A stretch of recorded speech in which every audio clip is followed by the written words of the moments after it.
can you save 10% of the cost of maintenance, road maintenance for us? I mean, can this product? So I said, I'm very confident TRL definitely would vouch for it. The dirty truth is, it has not been getting better at the rate at some of the other industries that get written about a lot. I'm certain that, for a product like iRoads, can AI look at predicting the maintainability or maintenance requirements per road much better than somebody who could actually do it? Over 50 years. I mean, there are terabytes of data here, aren't there? Just massive volumes of data.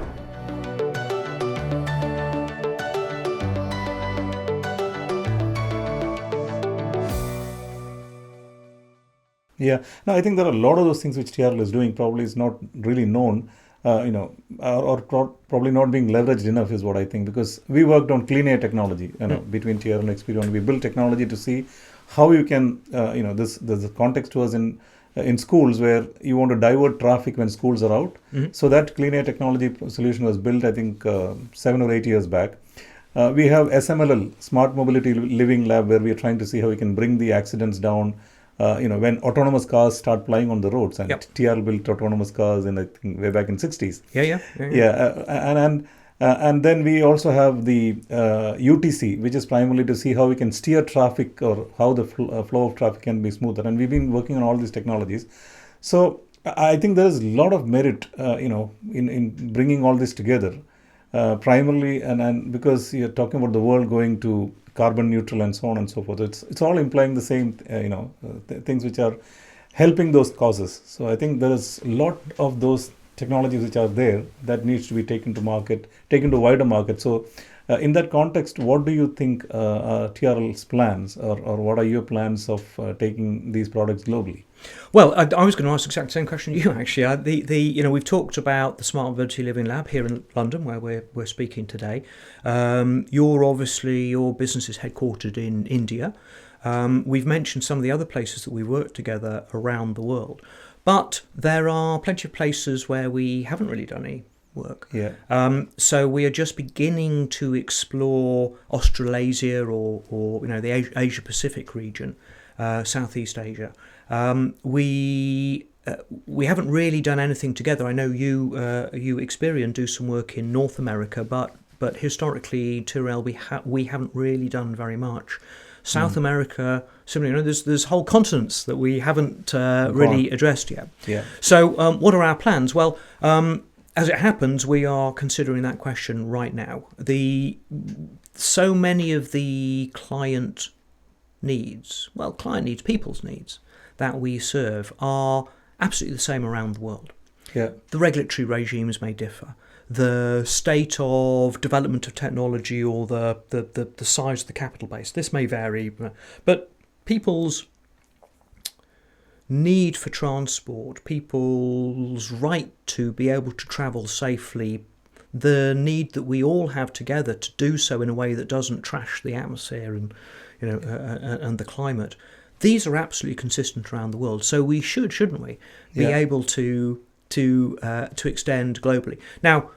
Now we're in a question of business planning, and to do so effectively, we're going to have to be thoughtful. We're going to have to do it in the right order. We've only got limited resources, of course. No one's got unlimited resources.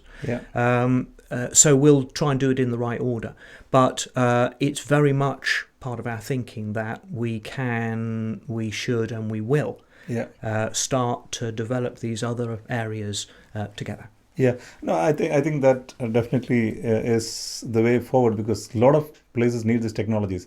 I think it was a big endorsement for us as well when TRL decided to make Experion a partner in the Asia Pac initiatives by getting us to be part of the joint venture.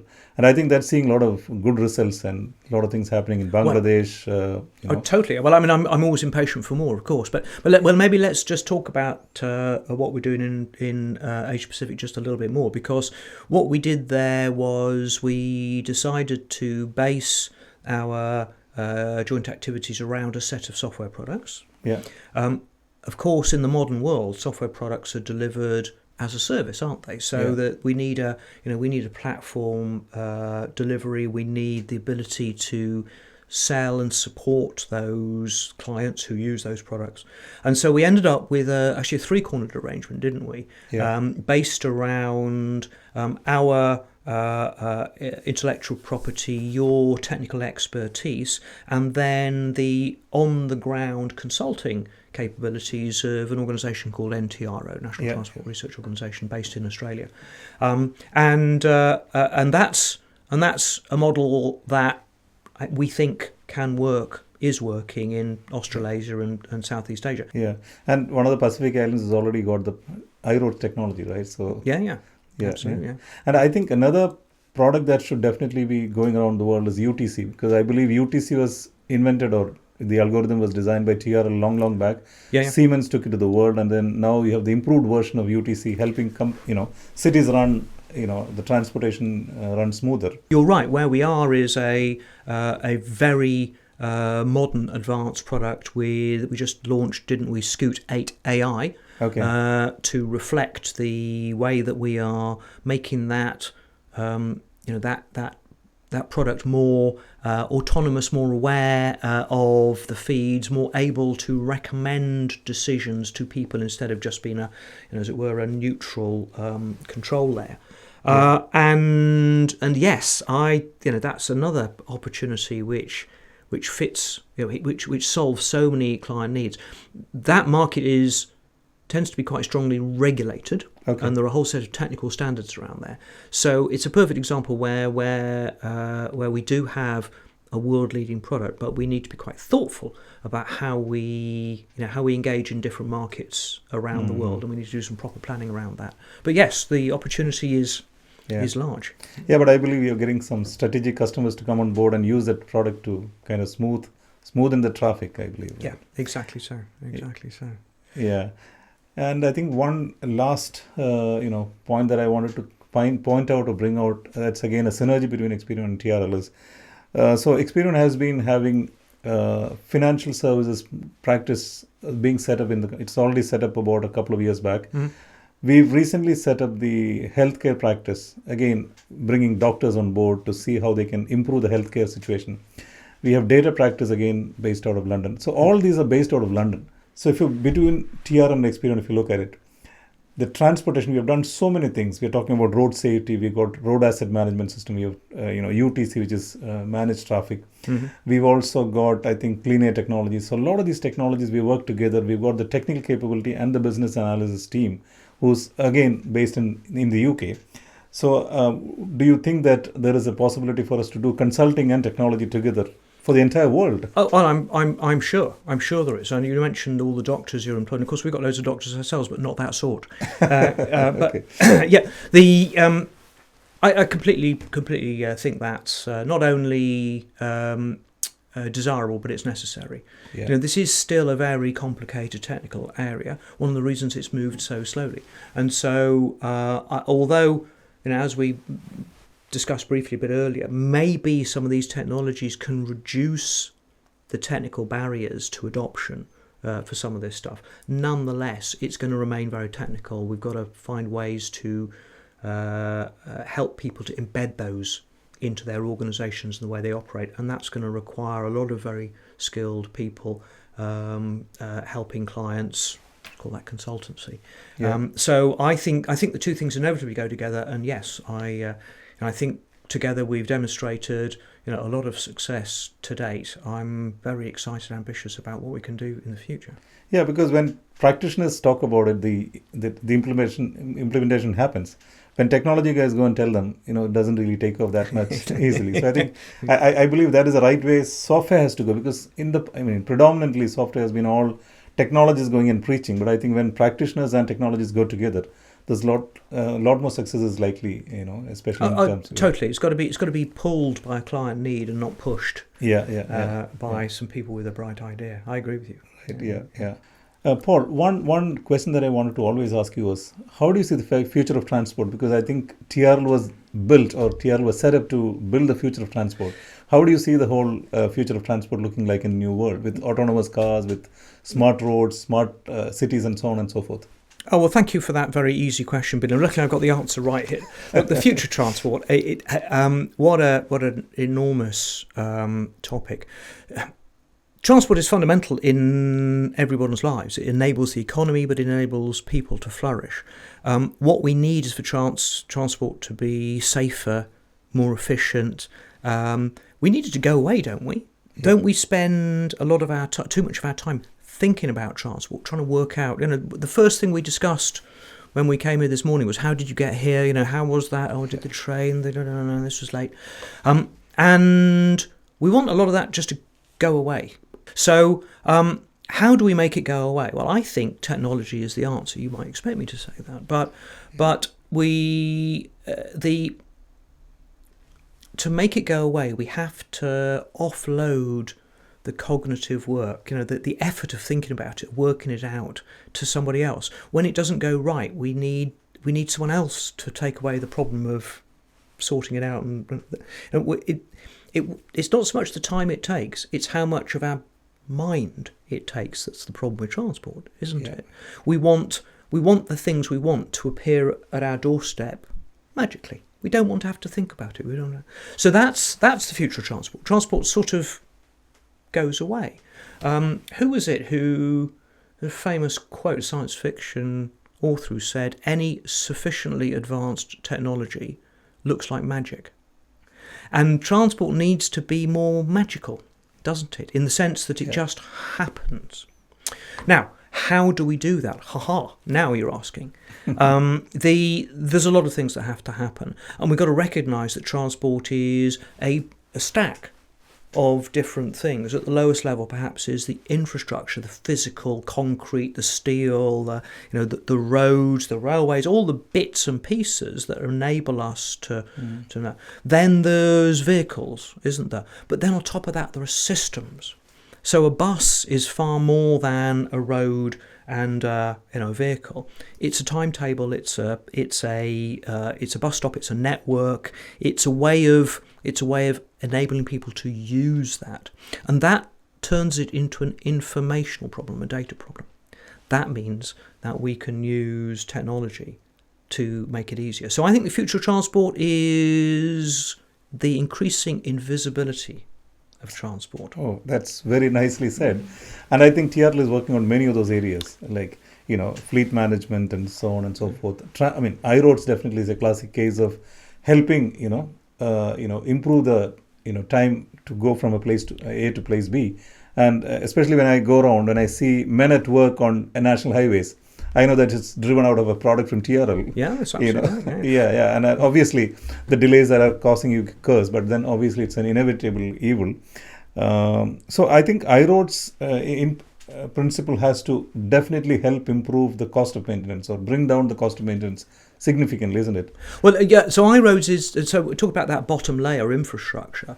There's a couple of things actually that we do together on this. So iRoads is a very, very important one because it's the information about the asset, the physical road or whatever it may be, that enables you to reduce the cost, ensure that it's a safe, comfortable place to drive around, and that information is stored indeed for National Highways, the UK Strategic Road Network organisation, in iRoads. Yeah. Now we're developing together enhancements to that product because National Highways is a very sophisticated, high-end user. It's one of the reasons why lots of people around the world are very interested in what they do, because they are good at what they do. Yeah.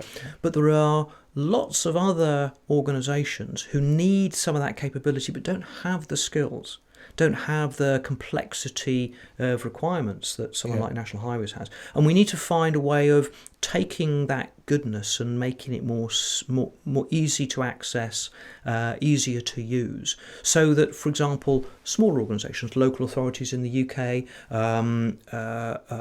smaller territories, Malta, for example, would be a good example. Towns, cities can get the benefits of this, even though they don't have lots and lots and lots of experts. And of course, around the world, an awful lot of this infrastructure is managed and operated by private companies, not just public companies. That's true for organisations like ports or airports, who might have quite a big expanse of private land, and yet they need to manage those assets and have people move around them safely.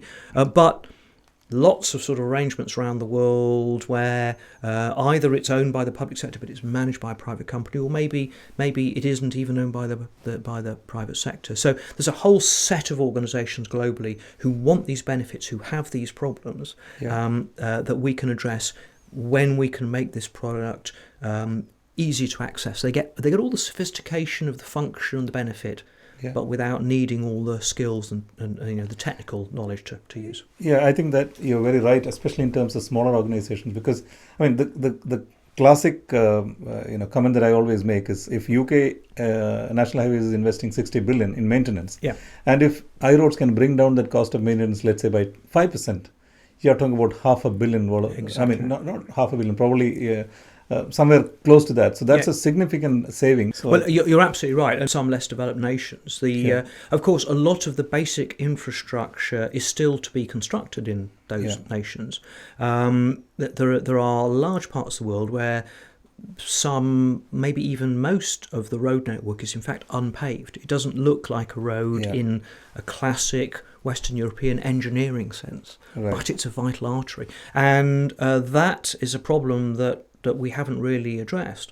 What we have done is, by working with the World Bank and PIARC and various other global organisations, is work on a key piece of tooling, which is what's currently called HDM4. It's going to be redeveloped to HDM5.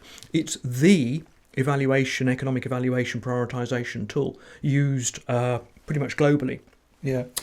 To justify exactly what you're saying, give an evidence-based version of, well, actually the impact of this intervention will be greater than that one, never mind what this or that politician says. And it is the fundamental tool. If you want money out of the World Bank or the one of the many development banks globally, you pretty much have to present your data in this form.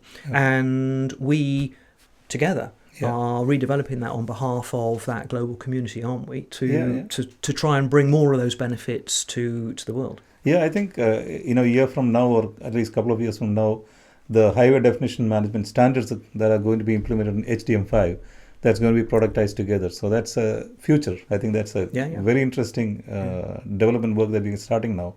I think it's already started, but the core development will happen probably 4 or 5 months from now, I believe. No, global impact of our two companies, something I know you are too. I'm extraordinarily proud that we're able to do. And it links directly to this vision of the future. I mentioned the different layers. So we have iRoads, HDM5, as it were, the infrastructure layer. We do work with various companies at the vehicle level, particularly looking about autonomous, driverless technologies. Yes, you mentioned there's some grainy black and white footage that, if you search around on YouTube, you can find of a driverless Renault in the 1960s operating on Tyrrell. Saying it's moved on a bit since then, and Nissan, for example, test their technologies in our Smart Mobility Living Lab. And then if we think about systems operation, well, then we're talking about Scoot UTC, aren't we? We're talking about how do we coordinate these flows, the new modes, micromobility, active travel, all these new ways of getting around, which I think are going to be are dramatically underrated, actually, and going to be an increasingly large part of this future of transport. And we try and work on all layers of the stack. And all those levels need the insight into people's behaviours that we bring, and the technical expertise that you bring.